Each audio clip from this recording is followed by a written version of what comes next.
여기 저희가 지금 보면 출자금을 제가 아까 말씀드렸지만은 출자금은 어느 순간부터는 저기 250억대에서부터는 초창기는 보세요. 7억이었던 출자금이 138억까지는 정말로 그냥 하늘로 올라갔죠.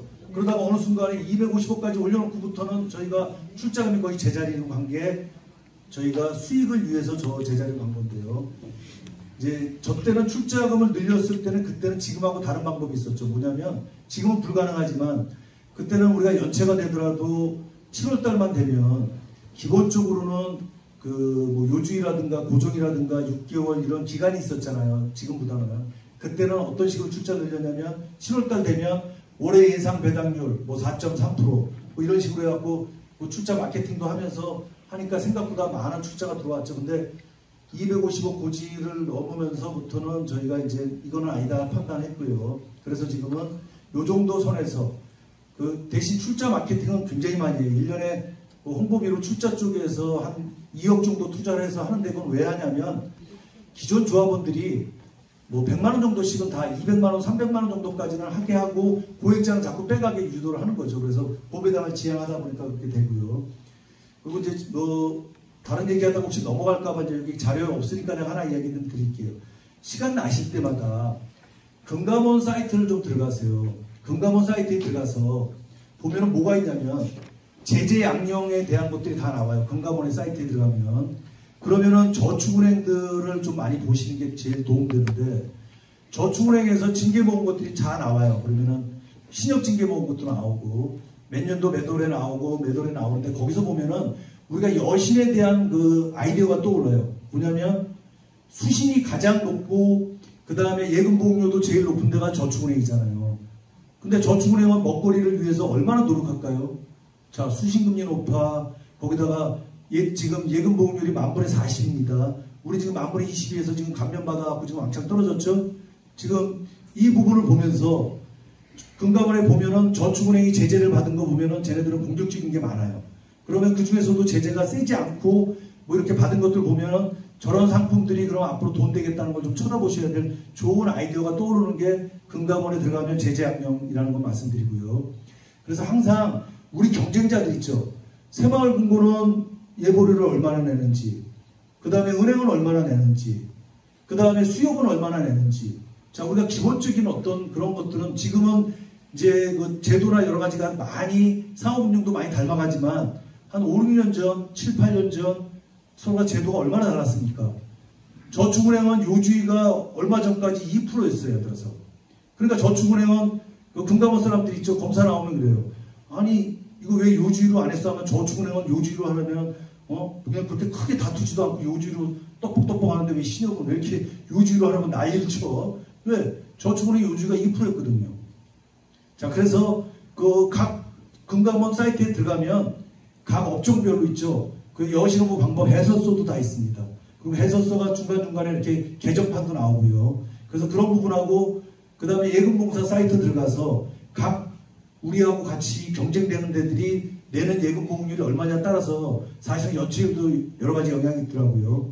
새마을금고는 최고 한도가 2억 5천인가로 돼 있죠. 그러니까 그래서 새마을금고가 대역조합이 많이 생겼던 결정적인 요인이에요.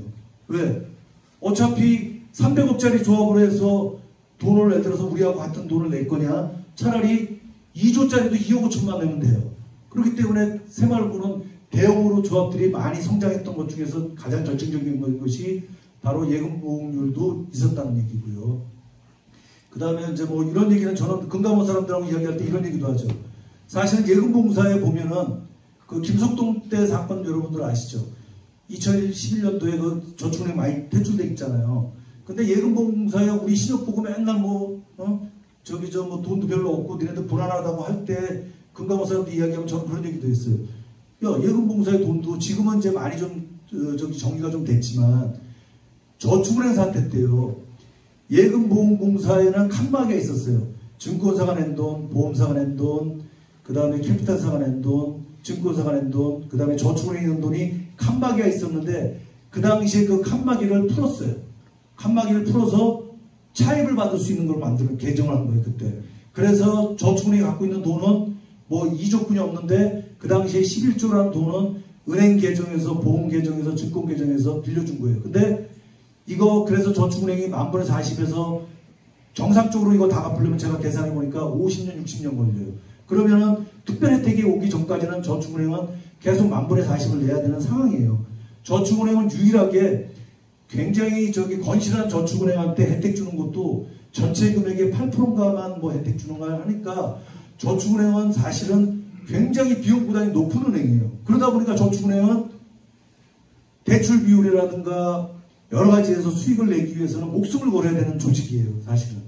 그래서 저축은행 것들을 자꾸 보고 그런 것들을 간접적으로 경험할 수 있는 유일한 것은 저축은행 징계양령 보면은 작은 징계라도 주의를 받았던 어쨌든 거기서 보면 뭐 저 부산에 있는 거에서 수익고기 갖고 대출했던 거에서 지적받은 거 있고 뭐 상황에 따라서는 요양병원에서 지적받은 거 있고 중장비에서 지적받은 거 있고 근데 지적받았으면 안 하나요? 지적받은 거에서 우리도 중동대출에서 옛날에는 우리 신협도 어려운 경우도 있었지만은 그걸 기반으로 해서 지금 이렇게 잘 된 것처럼 저축은행 상품을 계속 쳐다보다 보면 아이디어라든가 여러 가지가 떠오를 수 있기 때문에 제가 그 말씀 드리는 거고요.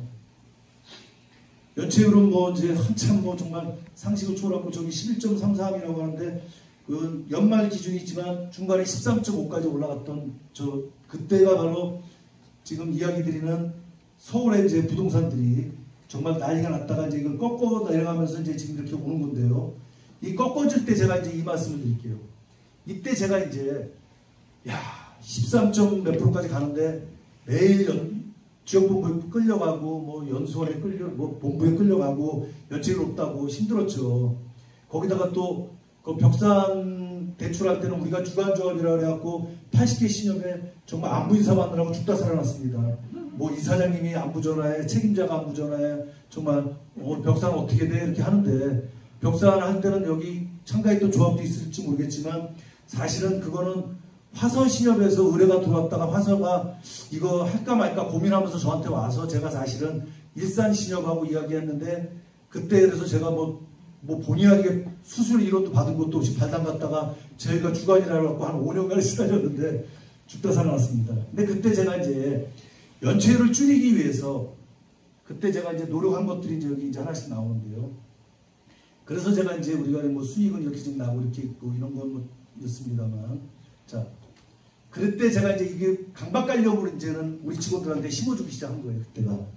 자, 이제 강박관념이라는 게 뭐 이런 거잖아요. 뭐 서장훈이를 대표적으로 생각하시면 돼요. 그렇게 살면 강박관념이에요. 자, 그래서 제가 이제 여기서 제가 걷는 걸 좋아한다는데 이 올레길 혹시 걸어보신 분들 있으시죠? 그리고 올레길 스탬프 도장 찍고 다니시는 분 있으시나요, 혹시? 있으세요?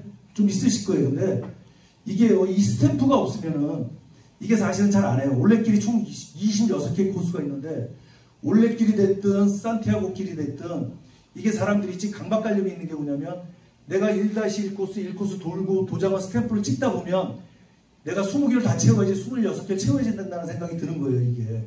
그래서 우리가 이 성공한 길들은 이 스탬프를 잘 맞는 거예요. 강박관념으로. 산티아고 길도 마찬가지입니다. 여기도 그 산티아고 길에 스탬프가 없으면요. 자전거 타시는 분들도 마찬가지로 보면은 제가 알기로는 섬진강길 다 도장 스탬프가 있어요. 그래서 거기에 어떻게 보면 스탬프의 노예가 되는 거예요, 사실 일정 부분. 그래서 스탬프 약간 노예가 될 정도의 어떤 그런 것이 됐을 때는 그 틀 안에 이제 갖춰지는 건데, 자, 저희 이제 저기 맨 위에 보면 왼쪽에 보면 지금 저희가 이제 연체율부터 이렇게 쭉 나오죠. 근데 저게 여기 여신이나 저게 매일매일 아침마다 저 직원들이 바꾸는데 누가 바꾸냐? 여신팀이 7명인데 7명이 오늘은 월요일날은 예를 들어서 이 직원이, 화요일날은 저 직원이, 수요일날은 다른 직원이 맨날 바꾸게 해요. 한 사람이 절대 못하게 해요. 교대로 바꾸라고 시켜요. 근데 이거는 제자리만 있는 게 아니라 이사장님실도 있고 여신팀 앞에도 있고 다 있어요. 자, 근데 맨 처음에는 저렇게 안 만들고 좀 이제 자꾸 이제 업그레이드 시켜나가는 겁니다. 그래서 제가 이제는 조금은 지금 경기가 좋을 때니까 뭐 좋으면 날씨 이렇게 해놨지만 제가 그랬어요.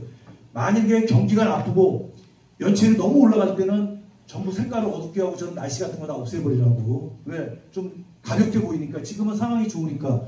우리가 유일하게 지금 빨간 불이 들어오는 게 지금 비조합원 대출 비율이 41.76인데 저희 조합이 실질적으로요. 그 중앙의 조상이라는 사람이 저희 조합을 분석을 해갖고 보여줬지만 저도 뭐 대충은 알고 있었지만 저희 조합의 조합원 대출 비율이 10%예요. 저희가 다 나머지는 비조합원이라고 보셔도 돼요.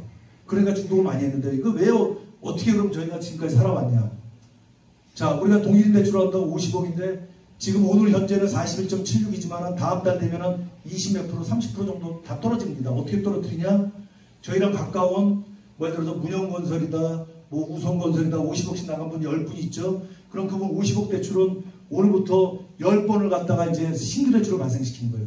50억이 다음날 상환하고 50억이 다시 하고 대신 인치세 같은 걸 뭐 비용 부담 그분들이 하니까 금리를 낮춰줘야 될 수밖에 없지만 어찌됐든 50억짜리 대출이 500억이 되는 게 500억이 10명이면 5천억이 되는 거죠. 그러면은 당해년도 발생한 대출에 대비해서 하는 거기 때문에 이 부분을 지금까지 활용했는데 그러니까 저희가 전국적으로 대출을 하고 이렇게 왔죠.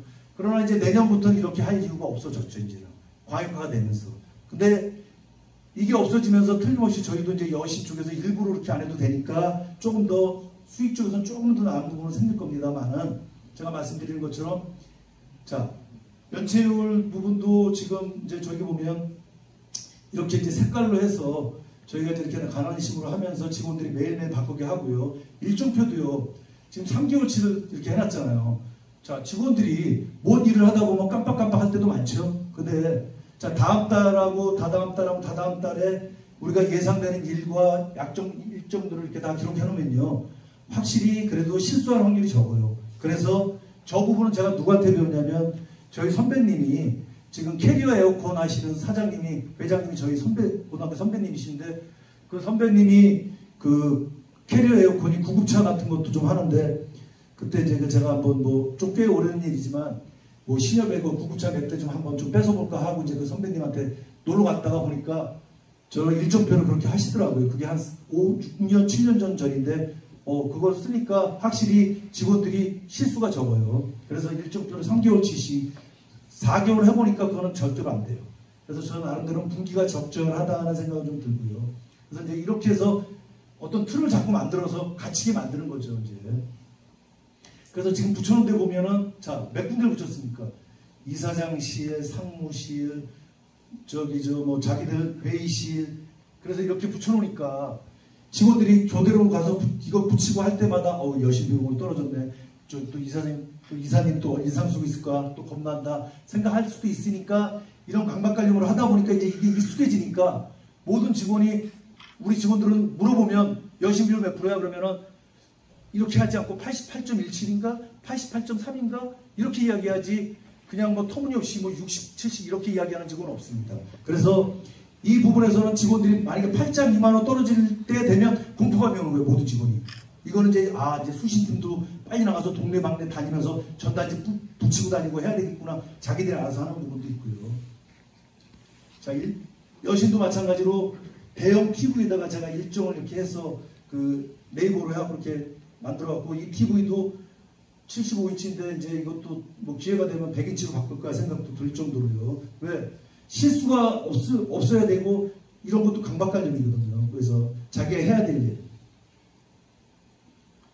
그래서 했던 일은 지워버리고 가면서 그래서 이제 이런 저렇게 다 붙여놔서 자기들이 열심히 하는 직원들이 어떤 그 틀 안에 갇히게 지금 만드는 거죠. 그 다음에 저희가 아침마다 이거는 의무사항입니다. 여신, 총무, 그 다음에 그 수신 세 군데가 계속 바뀌는 거예요. 이제 시대에 따라서 이 내용이. 그래서 아침마다 한 사람이 읽고 같이 따라서 합니다. 저희가 지금 160억짜리 조합이 5,600원 오는 동안에 10원짜리 사실 금융사고 한 번 없었고요. 직원의 횡령 1원짜리 하나 없었고요. 나름대로 정말 외부에서 우리가 연체율은 올라간 적이 있지만은 그래도 나름대로 이렇게 실수가 없이 왔을 때는 자, 근데 이거 제가 솔직히 말씀드리면 어떤 날은 제가 이제 좀 관심 안 두면요. 머리가 컸다고 이제 생각하니까 우리 책임자라는 사람들이 내가 어디 좀 자리가 좀 비었다 그러면은 이제 굳이 하지 마. 하는 격도 있어갖고 살짝 넘어가기도 했던 경우가 여러 번 있었죠. 저 용서 안 되죠. 왜? 안 돼. 이거는 우리가 이렇게 해도 사고가 날 수 있으니까 이건 매일 하고 그 다음에 분기에 한 번씩은 직원들한테 의견서를 받아요. 좀 늦을 때 어쩔 땐 6개월에 한 번이라도 최소한 뭐냐면 여기서 뺄 거하고 새로 요새 이런 신종사기 같은 거 있을 때 우리가 예방할 거 뭐 있어? 그래서 직원들이 해서 다 기한해서 올려갖고 또 이것도 좋은 내용을 올린 직원은 또 거기에 따라서 포상도 하고요. 그래서 매일매일 하면서 이 어떤 업무에 대한 강박을 이렇게 만들어 가는 거예요. 그 다음에 저희 조합이 제일 잘 되는 게 이 얘기예요.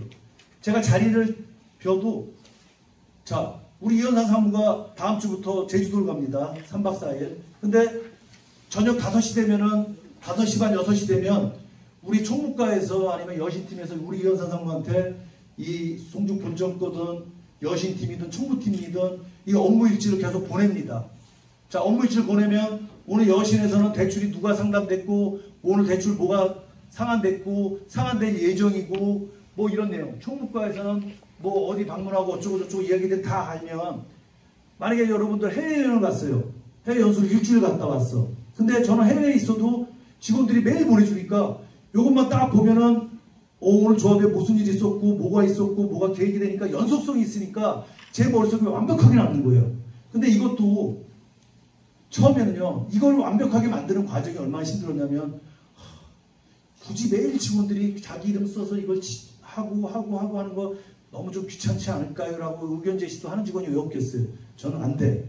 해야 돼. 근데 지금은 도리어 이제 우리 책임자나 이런 사람들이 저게 있으니까 얼마나 감사한지. 그리고 직원들은 맨날 하던 거니까 너무나 당연한 일이죠. 근데 당연하기까지의 과정은 좀 힘들었겠죠. 자, 제가 아까 말씀드린 자산 순위별 전국조합 재무 상태를 제가 다 체크를 합니다. 이렇게 보면서 저걸 뭐 보냐면, 저 조합이 갑자기 대출 비율이 이렇게 확 올라갔지? 그러면 그 조합 빨리 가서 그 조합한테 배우고 가야죠. 직원들한테 항상 이야기하는 거예요. 저 조합이 연체율이 이렇게 높았는데 계속 보니까 하는 거지, 어쩌다 한번 보면 연속성이 없어요. 계속 보면 머릿속에, 그래서 아까 내가 광안이 출자가 얼마고 이야기하는 것이 계속 보니까, 자, 성남이 출자가 얼마고, 그러면 저 혼자끼리 이러죠. 아니, 저기 조합이 광안이 이번에는 우리보다 더 수익이 많이 났지만 사실은 출자금 배당 계산하면은 우리가 더 났어. 혼자서 그냥 껄껄껄 웃기도 하고 농담처럼. 자, 근데 이런 얘기를 제가 드리는 이유는 이 조합들의 이렇게 이 변화를 좀 보면요, 자기 조합의 위치에 맞는 거를 만들어 보세요. 그래갖고 직원들 같이 공유해 보시면 뭘 느끼냐면, 자, 저 조합이 갑자기 이익이 많이 났는데 1월부터 올해 좀 특별해. 근데 그게 짜장면 팔아서 돈 번 돈인지 짜장을 배달하는 철가방을 팔아서 낸 돈인지도 이제 체크를 하셔야 돼요. 왜? 작년에 예를 들어서 연체됐던 거 환입된 거는 별 의미 없잖아요. 그죠? 그러니까 이익이 많이 났다고 해서 그걸 자꾸 보다 보니까, 아, 저긴 짜장면 배달통은 철가방 팔아서 생긴 돈이고 저거는 진짜로 짜장면 팔아서 생긴 돈이고, 그게 이제 느끼고, 이제 우리가 그 수익 수수료도 있잖아요. 지금은 이제 이게 제일 어려워진 건데, 그 전에 보면 정말 수익 수수료 어마어마했죠. 광안시는 여기 계시지만 정말 어마어마하게 벌었잖아요. 지금 뭐 어느 조합이 이야기해도 저는 정말 대한민국에서 지금 제일 숨겨진 재산이 많은 조합은 광안시력으로 알고 있고요. 그러니까 그런 조합하고 더 가까워지려고 제가 애를 쓰는 거고, 저는 오늘 최재형 정부가 오는 줄 알았는데 오늘 안 왔더라고요. 그래서 여기 박남원 여기 부장님도 계시지만은 정말 어느 순간에는 광안이 잘 나가니까 정말 부산의 성이, 장우, 뭐 부산중앙, 야, 대단하더라고요. 정말 모든 시립이 다 잘 나가. 그러니까 아까 그 광주의 두 책임자님께서 아까 문화신협 이제 이야기하셨지만은 그런 매기 같은 존재들이 있어야 우리가 발전하고, 서울도 마찬가지잖아요. 든솔 요금 많이 했지만은 든솔 같은 신협이 있으니까 은평이 며칠 전에 6천억 넘어가고 서울이 공격적으로 반하는 거니까, 그래서 우리가 남을 탓하기 전에 남들 조합이 어떻게 돌아가는지는 최소한 매월 이렇게 체크하면은 조금 더 우리가 발전하는 데 도움이 되는 거는 확실하더라고요. 그래서 자산순위별 전국조합이 이렇게 좀 체크를 해나가고요. 그 다음에 저희랑 이제 이렇게 인연이 돼서 이렇게 움직이는 조합들 있죠. 자, 이거 규모하고만 다 이야기하는 게 아니라 이거요. 저희랑 같이 이렇게 보면 여기 주민도 있고, 뭐 전주 삼천도 있고, 당산도 있고, 덕양도 있고, 다양하게 있는데, 왜 우리랑 같이 관계 있는 조합의 재무 상태를 제가 알아야 돼요. 그래야지 그 조합의 어떤 그 가려움도 우리가 긁어줘야지 그 조합이 우리하고 가까워지는 건데, 그 조합은 쳐다도 안 보고 그 조합이 돌아가는 것도 모르고 그 조합하고 서로가 친한 조합 사이가 될까요? 이 조합이 갑자기 이렇게 왜 손실이 많이 났지? 이 조합이 이렇게 연체율이 많이 높아졌지? 그럼 우리가 같이 걱정해주고 하기 위해서는 우리랑 같이 관계되는 조합들도 제가 계속 뽑아서 제가 지금 체크를 하고 있습니다. 그 다음에 이건 현장 이야기인데, 건축 현장도 마찬가지예요. 자, 우리가 건축을 하다 보면 제일 무서운 게 뭐냐면 유치권인데, 자, 우리가 이렇게 붙여놓는 이유가, 자, 결국은 이거 제가 최초로 생각을 하고 해서 나중에 그러니까 든소리고 뭐 여러 조합들이 많이 이거 비슷하게도 많이 하더라고요. 근데 자, 이런 것들. 자, 이거 같은 경우는 자, 보시면은 자, 이거는 이제 이 건물을 헐어야 돼. 헐어야 되는 건물에도 이렇게 붙여놓는 거예요. 이렇게. 자, 이건 건축주를 약간 배려하는 듯 하면서도 건물 철거 안 하고 나중에 이제 문제 생기지 않게 하고요. 특히 이제 이렇게 현장에다 이렇게 붙여놓으면요.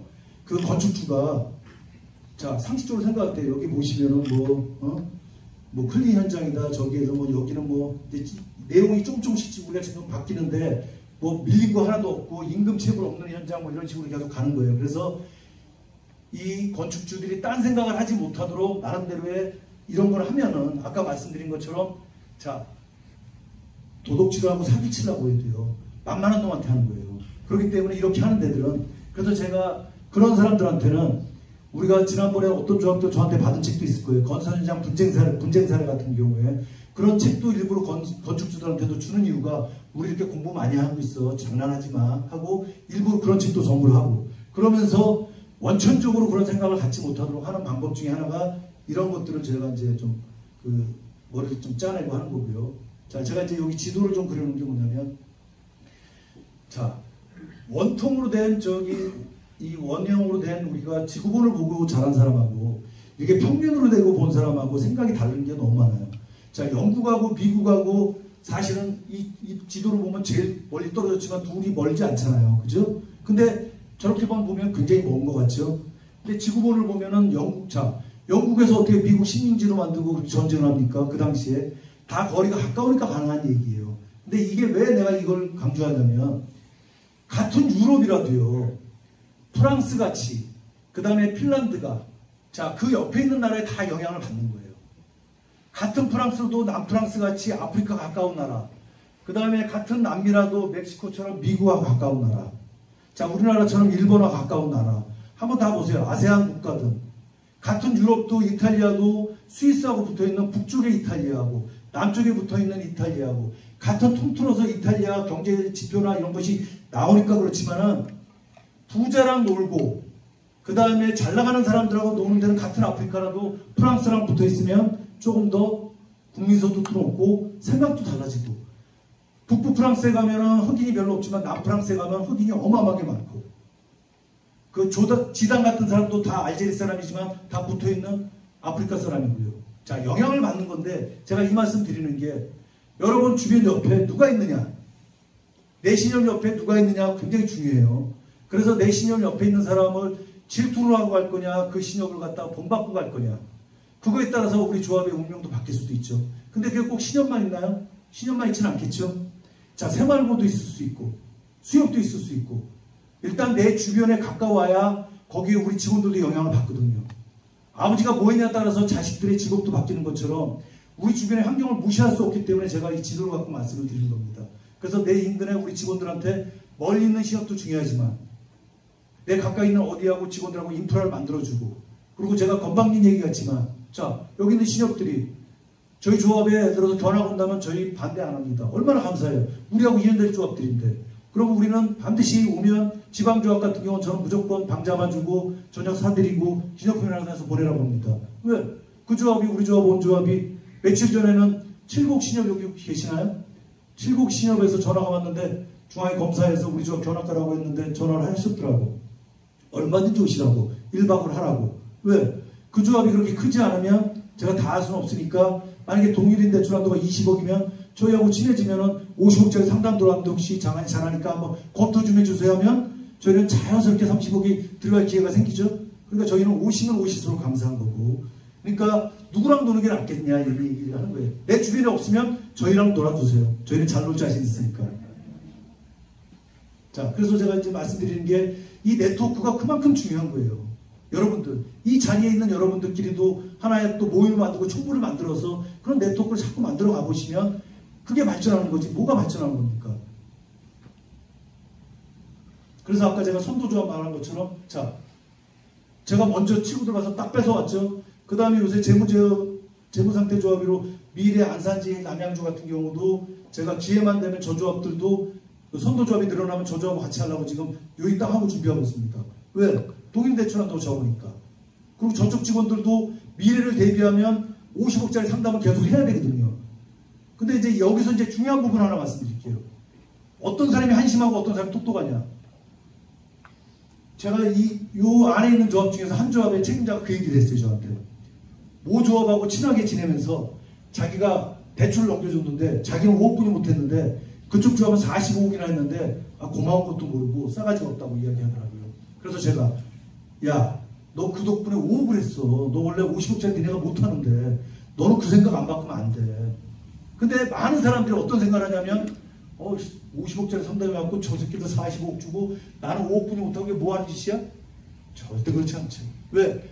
5억을 뿐이 못하던 직원들이 10억, 20억, 50억짜리 상담을 하게 되는 거고, 첫 번째는.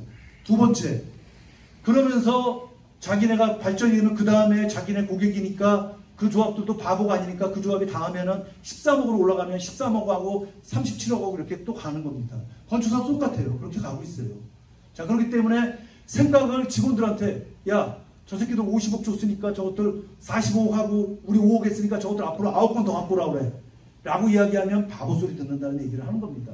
그래서 내가 먼저 준다 생각하면 직원들도 발전하는 거고 일찍부터 50억을 상담하다 보면 나중에 진짜 50억 상담할 때는 여러분들 빨리 조합이 발전할 수 있죠. 그래서 이 부분을 좀 적극적으로 활용하시고 자, 그래서 이건 뭐냐면 건축사 신협 행사들 하는 걸 우리가 가서 하는 거예요. 돈 많이 들어요. 건축사들은 돈이 많으셔서 싸구려 주면 안 되더라고요. 여기 뭐 아크테릭스도 주고 뭐 라프마도 주는데 사실은 저희가 저렇게 하면서 뭐 어떤 등산대회 하면은 뭐 수건 값으로 1000만 원도 나가고 막 이럽니다. 근데 건축사한테 한번 생각해 보세요, 여러분. 건축사 행사할 때 우리가 1년에 한 4천만 원 들었다고 쳐봐요. 그러면 대출 50억짜리 3건 받았어요.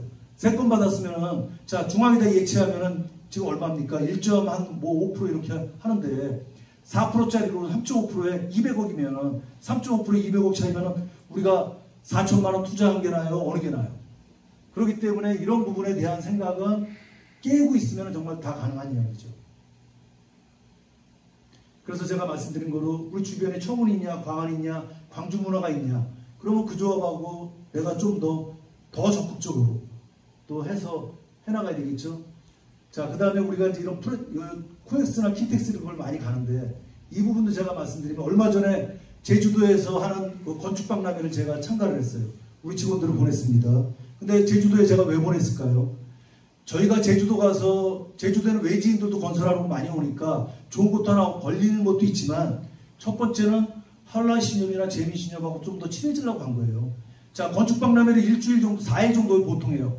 보통 목금 토일을 합니다. 좀 길게 하는 거는 건축박람회도 모든 박람회는 기본적으로는 빨리 오래 가는 거는 수목금 토일, 좀 적게 하는 거는 뭐 4일, 아주 적게 하는 건 3일 보통 하는데 우리 직원이 3명이 나가서 그 한라신협하고 같이 우리가 비용 들여서 거기서 있는 동안에 한라신협 직원들하고 저희 직원들은 또 재민신협 직원들하고 일주일간 친해지는 거죠. 같이 있다고는 하루 잠깐 전화해서 친해질까요? 일주일 있다가 친해질까요? 밥도 먹고 저녁에 같이 아침에 깨서 아침밥도 같이 먹다 보면 친해질까요? 안 친해질까요? 자, 그걸 만들어주는 겁니다.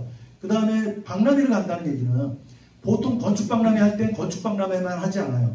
옆에서 보면은 거의 뭐 다른 병원 기자재 박람회, 뭐 그 다음에 예를 들어서 뭐 스포츠 무슨 뭐 박람회, 뭐 여러 가지가 박람회가 보통 3개, 4개가 섞여 있습니다. 그러면 박람회를 보러 가는 직원들은 반드시 가서 다 견학시킵니다. 가서 구경해. 그러면 시야도 넓어지는 거예요. 세상 보는 눈도 넓어지고.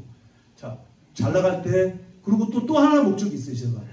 보통 박람회 하면은 그 4명, 5명을 보내는데 박람회가 요새는 지금 그 코로나 때문에 좀 적지만 많을 때 굉장히 많았는데 5명이 한꺼번에 빠지죠. 제가 그걸 너무 제가 잘 활용하는 사람인데 우리 직원이 지금 인턴 2명 포함해서 28명인데 너희들 5명이 없는데 업무하는데 지장 받았니? 저는 계속 그걸 말로 안 하고 그렇게 표현하는 거예요. 자, 어떨 때는 직원들이 해외여행을 동시에 우리는 매년 보내는데 뭐 유럽 뭐 계속 보냅니다. 서부 뭐 북부 뭐 해서 뭐 정말 1년 매년 보냈어요. 근데 보낼 때 한 번에 보낼 때 많으면 6명씩 보내는데 일주일씩 빠지잖아요. 기본적으로는 6명 빠졌는데 업무 안 됐니? 그 다음에 특히 코엑스 같은 거 뻣뻣하게 하니까 이런 킨텍스나 이런 박람회는 자, 5명 빠지는 건 당연하다고 생각하고 살아요. 그렇기 때문에 내가 이야기는 너희들이 지금 굉장히 직원들한테 당하지 말라는 얘기죠. 맨날 좀 한가하다가 뭐 지금은 이제 공과금 내는 날 특별히 바쁘진 않지만 좀 특정한 날 바쁘면 굉장히 바쁜 척하고 평소에 한가하다가 막 힘들어 하는 식으로 행동하는데 제가 이런 걸 계속하고 요새 코로나 때문에 좀 덜 했지만 하여튼 이렇게 하는 이유, 그리고 직원들끼리 4명 5명씩 한 달에 무조건적으로 자기들끼리 여행도 보내주고 하는 이유가 너희는 4명 없는 조합도 우리는 굴러가는데 아무 지장 없다는 걸 계속 신호를 보내주면서 너 없어도 되라는 신호도 보내주는 거예요, 제가. 그리고 배우게 하고. 자, 이렇게 제주도에서 이제 이렇게 하면은 음향 전시고 다 같이 합니다. 근데 킨텍스 코엑스 전시회 말고 나머지는 좀 전시회들이 약간 좀 시들한 부분도 있지만 그래도 이런 전시회를 통해서 저희가 시야를 넓히고 또 건축을해도 들어오고 교회 건축을해도 들어오고 해서 발도 넓히는 기회가 많이 됐고요. 또 건축 자재 박람회도 같이 하니까 직원들이 가면서 다 돌다 보면 이런 자재가 다 있나? 지금 우리 여기 연수원도 보면은 방부목 같은 경우도 우리가 일상적인 방부목보다 훨씬 좋은 방부목 깔았잖아요. 그래서 자, 그러니까 건축 자재 보는 눈도 시야가 넓어질까요? 안 넓어질까요? 그럼 건축 감리 가서 현장 보면 이런 걸 한 번도 안 본 사람하고 지난번에 가보니까 미닫이문도 요새 이런 것도 나오고 샤시에 이런 샤시도 나왔고 야 이런데 여기는 이 빌라 가서 보니까 너무 돈 투자 안 하는데 지금 보니까 여기 형광등 같은 경우도 LED 이런 식으로 나왔는데 야 수조도 보니까 수조가 이게 옛날에는 이런 식으로 썼는데 뭐지? 화장실도 타일로 요새 통으로 나가는데 왜 이렇게 지금도 이렇게 싸구려서 조각만 쓰지? 이런 시야가 넓어지면 리스크가 줄어드는 겁니다. 그래서 부스를 갖다가 뭐 400이고 하는데 가능하면 저희가 웬만하면 행사 때마다 다른 조합도 같이 하는 게 많은데 우리가 비용 들여서 하는 거예요. 와서 같이 하자고 마케팅 하자고. 그러면서 이제 이런 행사들을 하고 그러니까 직원들이 이제 주말에도 나와야 되는 게 좀 많죠. 왜냐면 저건 일요일도 하니까. 그래서 뭐 어쩔 때는 뭐 애들도 데리고 와서 보여주라고 하고도 하는데 그런 불만이 있을 수는 있을 겁니다. 그래서 이제 시야를 넓혀주는 거 하면서 동수원 신협하고도 같이 이렇게 또 하고요. 한라 신협하고도 저렇게 같이 하고 하면서 일주일 동안에 4일 동안에 직원들하고 관계 형성해주고 서로가 또 시야도 넓혀주고 또 실질적으로 또 업무가 또 추진되는 것도 있고요. 그리고 이제 직원들 부분에서는 저희가 이제 20년 이상 직원은 우리 박선옥 부장 월요일날 출근했습니다. 한 달간 쉬고 들어와서. 자, 우리 이현사 상무 작년에 한 달간 쉬고 들어왔고, 이건 부장이 작년에 한 달 쉬었네요. 자, 한 달 쉬고 들어오고, 10년차 이상 직원은 이제 일 잘하는 직원, 이사장 상 받은 사람이 하나에서 15일씩 쉬어주고요. 대신 이제 갈 때 20년차 이상 직원은 400만 원이고, 그 다음에 이제 10년차 이상 직원은 15일은 200만 원씩 이제 포상을 해주고요. 자, 이것도 뭐냐면 저는 못 받았어요. 저는 근데 이제 제가 이것도 내가 생각한 이유가 한 5년 전에 주민신협의 이현배 상임이사님 조합에서 안식년을 한번 한다는 얘기를 내가 들어서 근데 보니까 본인만 한 것 같더라고. 그래서 내가 이제 저는 안 했지만 저는 첫 번째 제일 중요한 게 다른 사람이 먼저 해야 된다고 생각하는 사람이에요. 저는 학비를 못 받았지만 상임이사 가면서 우리 직원들은 다 학비를 받아가고 이현사 상무는 애가 또 공부 잘해서 뭐 영어 무슨 외국계 뭐 학교를 갔는데 조금 더 그러면 학비도 지원해줘야 되는 건데 중요한 부분이 이제 이런 거예요. 윗사람들은 조금 더 양보하고 밑에 사람들한테 하는 부분도 좀 필요하지 않냐 해서 이 부분도 막상 하다 보면 이걸 굳이 해야 되나 생각도 들 수도 있지만 이렇게 하면서요. 직원들이 제일 좋아하는 게 그래도 1년에 한 번씩 그 유럽이나 이런 데 가보면 그 일주일씩 조합을 한번 떨어져서도 살아보고 그리고 이렇게 또 인생 살다 보면 내가 남자들 저도 이렇게 여행을 다니다 보면 패키지 어쩌다 가보면요. 정말 남자들 불쌍해요. 아줌마들만 다 와 있어. 남자들은 온 사람들 하나같이 다 있지 은퇴하고 온 사람들만 있는 거예요. 그러면 정말로 안쓰러워요. 정말로. 그리고 부인들하고 안 다녀보니까 뒷집 딱 이렇게만 다니는 거예요. 그래서 내가 최소한 우리 직원들한테는 내가 그런 부분에서 훈련을 시켜주고 희망을 줘야 되겠다고 제가 생각하는 부분도 큰 겁니다. 그래서 일단 시도를 해서 벌써 4사람이 20년짜리 갔고 그 다음에 저 10년차 직원들도 지금 3명이 갔고요. 지금 계속 하고 있고요. 그래서 제가 지금 이제 뭐 시간이 다 돼가니까 자 이런 부분을 이제 여러 가지 이제 말씀을 드렸는데 지금은 좋은 얘기만 드리지만 실패한 사례도 얼마나 많을까요? 저희가 실패도 어마어마하게 했어요. 자 저는 우리 지금 장안신협의 본점이 지금 건너편에 땅을 사갖고 지금 건물을 지으려고 하지만 이거 원래 중앙에 지역본부 건물이었고 전산센터로 샀던 건데, 전산센터로 썼던 건데, 제가 제일 후회하는 게 지금 여기 연송 교수로 계시는 저기 목성태 본부장이 그때 총무과 있을 때 장안이 중앙회가 이제 전산센터를 이제 대전으로 옮기면서 그거 뭐 사라고 그럴 때 샀어야 되는데 싸게 살라고 그 목성태 부장님하고 지금 교수님이죠. 쌍소리까지 섞어가면서 이렇게 비싸게 받냐 어쩌고 저쩌고 싸워갖고 그걸 못 샀거든요. 그때 샀어야 되는데 자 결정을 잘못하고 그 다음에 사실은 우리 수원 지역에 굉장히 부동산이 많이 올랐는데 저도 부동산은 우리 형이나 뭐 우리 형은 재작년에 그 마포 푸르지오를 사는데 내가 형 아파트가 다 올라서 사면 큰일 나. 근데 내 말 듣고 안 샀으면 정말로 저 칼 맞을 뻔했는데 다행히 사서 대박이 났고 우리 여동생 목동 사는데 아파트 저기 38평 살다가 개를 키우니까 저기 55평 지분 갖고 있는 거 1층으로 옮긴다 해서 야 그거 왜 해? 남편도 반대하는데 오빠 개 키우려면 편하게 나 넓은 데로 1층으로 가. 야야 하지마. 부동산 이제 끝났어. 아유 안 들어갔으면 저 우리 동생한테 맞아 죽었고. 자 그러니까 그런 얘기 드리는 게 저도 제가 우리 수원 지역에 부동산 오를 때 우리 점포를 정말 자체 건물을 좀 사고 이렇게 해서 그런 쪽에 정말 조합의 수익을 좀 내고 했어야 되는데 저도 생각보다는 그런 부분에서는 문외한이고 많이 부족해요. 그래서 어떤 문화시험을 가끔 보면 부러워요. 자기 점포를 많이 갖고 있어서. 그 다음에 이천신협도 보면은 그 자기 건물 장부상에는 얼마 안 돼 있지만 그거 팔면 어마어마하게 비싼 건물도 갖고 있는 것도 보면 부럽고 의왕신협 얼마 전에 땅 1500평 사갖고 할 때 부럽고 자 그러니까 다 잘할 수는 없어요. 누구나 다 잘할 수는 없지만 그래도 제가 여기까지 왔던 것 중에서 제일 큰 거는 그래도 저는 열정은 있어요. 좀 열정 있고 말도 빠르고 밥도 빨리 먹고 성격도 더럽고 뭐 산도 가면 죽기 살기로 올라서 정말 옛날에 저랑 우리 경기도에 있는 사람들 가보신 분 있지만 한라산을 저도 벽산과 옛날에 힘들 때 우리 조합 뒤에서 맨날 욕하길래 그때 경기도 인천하고 같이 한라산 가는데 같이 인천이 먼저 출발하고 제가 좀 늦게 출발 그때 여기 이사장님이 저기 저 정대상 이사님이시죠? 이사님한테 한번 들어보세요. 인천이 한 30분 40분 먼저 출발하고 경기도가 늦게 출발했는데 제가 다 따라잡고 그 관음사로 내려와서 막걸리 한 병 먹고 그 무가고 먹고 다시 올라간 거예요. 한라산은 아무도 내려온 사람이 없어서 한 3시간 만에 내려와갖고 그래갖고 다시 1시간 더 올라가는 거예요. 그래갖고 거의 한라산 반대편 정상까지는 못 갔지만은 한 6km 정도 올라가니까 그때 이제 한 팀이 내려오더라고요. 근데 제가 그렇게 산을 잘 타는 사람은 아닌데 오기가 많아서 왜? 벽산거 때문에 뒤에서 계속 우리 조합을 씹으니까 제가 그때 그래?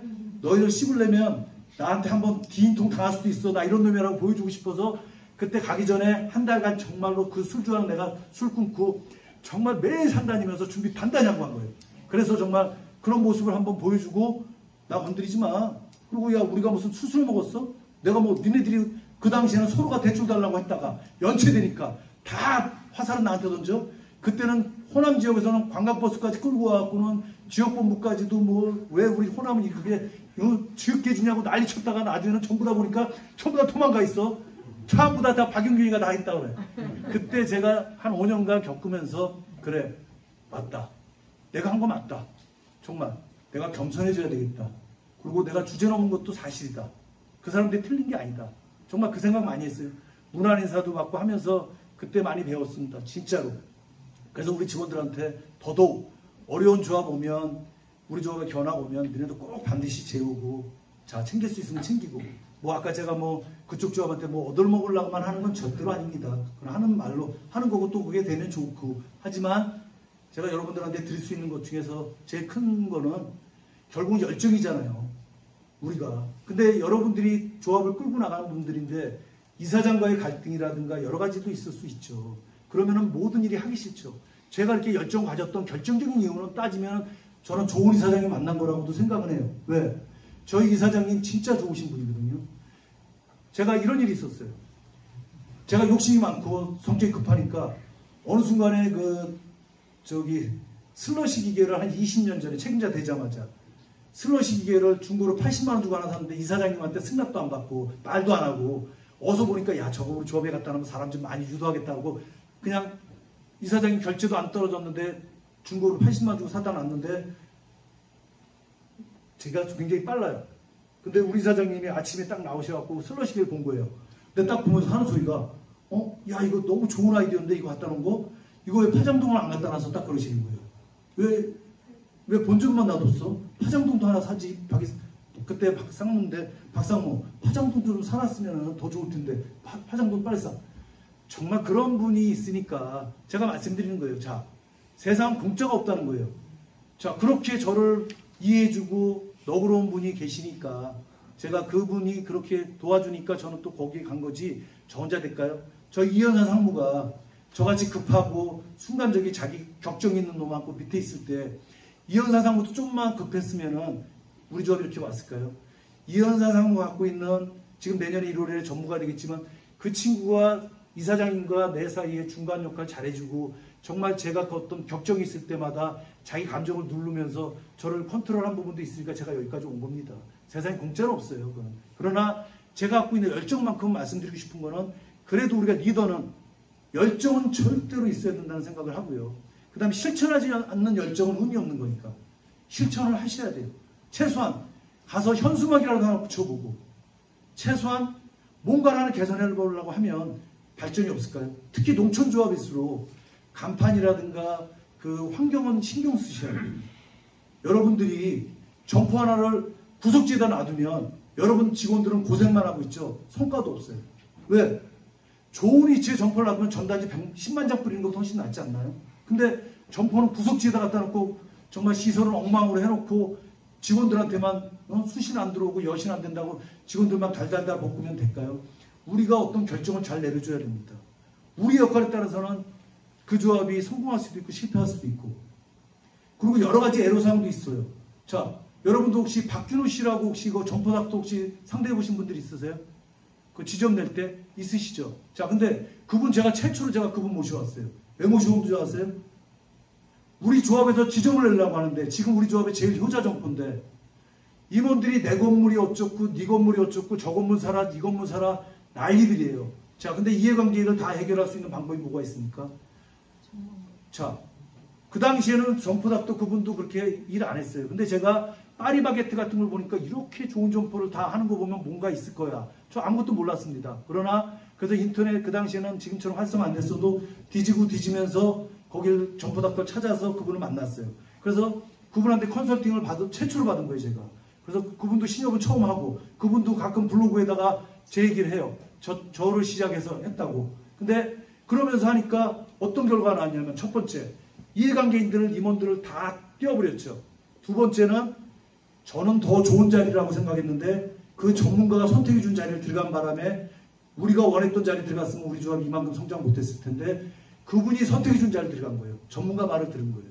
그래서 지금 조운동이 실평수는 35평, 그 다음에 등기상은 55평인데 그 점포가 지금 5,600억 중에서 거기가 한 2,800억 정도 돼요.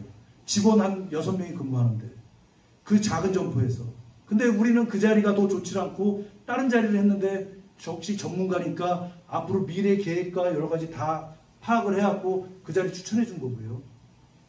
돈 없으면 여러분 홍보하고 마케팅 못합니까? 자, 많은 조합이 실천하고 있지만 제가 또 최초로 한 것 중에 뭐가 있었냐면 옛날에 조합원들 모시고 자, 종갓집, 해찬들, 농심, 뭐 정말 식품회사 있죠. 우리 조합원들 어마어마하게 모시고 저기 공짜로 다녔습니다. 지금은 근데 어느 순간에 다 없어졌어요. 그게 뭐냐면 자기네 회사 이렇게 튼튼하고 조미료 안 쓴다고 특히 김치 공장이 많이 했는데 근데 그 당시에 이런 얘기 막 하고 다니면 이사장님들은 우리 조합도 해. 그러면 보면 홍삼 장사들 있잖아요. 그거 쫓아갔다가 조합원들 죽는 거거든요. 근데 자, 농심이나 이런 데서 자기네 공장 선전하고 싶어서 해찬들에서 버스 제공해주고 밥 주고 기념품 주고 했어요. 근데 어느 순간 내가 이걸 활성화시키고 아파트 게시판에다가 장안신협에 와서 통장 만드시면은 해찬들 구경 갑니다.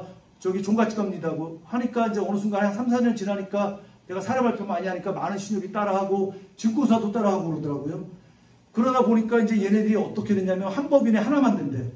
그래서 장안신협은 이제는 종갓집에 이제 안 된대. 그래서 내가 직원들이 저한테 안 된다고 해서 야, 그 사람들이 장안신협 알아? 송죽동에 있는 건 송죽신협이고 조호동엔 조호신협이고 파장동은 파장신협이라고 신청해. 전화번호 딸리해서. 그러니까 또 파장신협으로 또 신청받아주고 좋은 지점이라 좋은 신협이라고 받아주는 거예요. 그러니까 제가 말씀드린 거는 환경 탓하면 끝도 없지만 제가 살겠다고 생각하고 제가 뭔가 하겠다고 생각하면 돈이 없어도 조합원 관광시켜줄 수 있고 정말이요. 그거는 여러분들 지배구조도 마찬가지예요. 저 이사장님이 이런 말씀드렸지만 좋은 사람이라고 말씀드렸지만 하늘에서 저희 이사장님이 좋은 사람 제가 만났다고만 생각할까요 여러분? 우리 이사장님 도축장이 아무나 하는 줄 아십니까? 도축장을 몇십 년 운영하신 분이에요. 전국 도축장협회 회장도 하신 분이에요. 절대로 겉으로 볼 때 온순하게만 보는 게 절대로 아닙니다. 자, 어떤 조합들 보면 실무 책임자들 이사장 저 이사장 때문에라고 하는데 정말로 그 이사장 때문일까? 혹시 여러분의 문제는 없을까? 어떤 조합은 보면 이사장 바뀔 때마다 이사장 욕하더라고 그 사람은. 정말 진짜로. 그리고 또 우리 제도 갖고만 이야기해. 또 우리도 뭐 새마을고처럼 대의원 제도가 돼야 되는데 대의원 제도도 똑같습니다. 그러니까 누가 하냐 운영하느냐 다른 거예요. 그러니까 탓을 하기가 시작하면 끝도 없어요. 그러나 이해는 해요. 그 말이 무조건 틀린 말은 아닙니다. 절대로 틀린 말은 아니니까 이해는 하는데 가능하면 탓하지 말고 내가 리더니까 내가 한번 하고 이사장이 성격이 안 맞으면은 이사장을 바꿔보는 방법. 이사장 바꿀 수도 있지 않나요? 성격을? 내가 이쁘게 잘하는데 이사장이 나 밥맛 떨어진다고 맨날 나한테 돌 던질까요? 꼭 그러지는 않을 겁니다. 그러나 상극이 만나는 경우는 있어요. 그건 아니라고 저는 안 해요. 그거는 저도 마찬가지로 인생 살다 보면 제 뜻대로 안 되는 거는 있어요. 그런 분도 분명히 있다는 건 제가 인정할게요. 그렇지만 그런 게 아니라면 여러분들이 틀림없이 조합을 잘 이끌어 나갈 수 있을 거라고 저는 생각합니다. 하여튼 제가 그냥 산으로 갔다 들로 갔다 바다로 갔지만 전달하고 싶은 얘기는 어느 정도 전달한 것 같아서 저도 기쁩니다. 감사합니다.